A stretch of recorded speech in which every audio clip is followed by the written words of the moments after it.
તો મિત્રો કેટલાકને પ્રશ્ન એવો થાય છે કે સાહેબ અમે રહીએ છીએ અલગ જગ્યામાં પણ અમારે ટ્રસ્ટ શરૂ કરવાનો અલગ જગ્યામાં બીજ જગ્યામાં.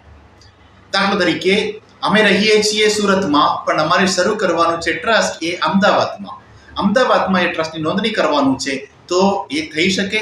ચોક્કસ એ થઈ શકે છે. તમારે જે જગ્યામાં તમે નોંધણી કરવા માંગો છો એ જિલ્લામાં કોઈ બી ઓફિસની પુરાવો હોવું જોઈએ. ભાડા કરાર દ્વારા નહીં તો એનઓસી દ્વારા જે જગ્યા જે ભોગવટ હોય એ માલિક હોય એ તમને એનઓસી આપી શકે. એમને કોઈ વાંધો વિરોધ નથી.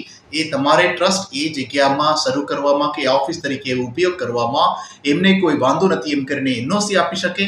નહીં તો તમે ભાડા કરારથી એ ઓફિસ રાખી શકો તો તમે એ જિલ્લાની અંદર તમારે ટ્રસ્ટ નોંધણી કરી શકો છો. તો મિત્રો કદાચ તમારે બીજી કોઈ ક્વેરીઝ હોય તો તમે મારા હેલ્પલાઇન નંબર પર તમે સંપર્ક કરી શકો અને આ વિડીયો તમે શેર કરી શકો જેથી કરીને બધાને એનો ઉપયોગમાં આવે. God bless you. Thank you.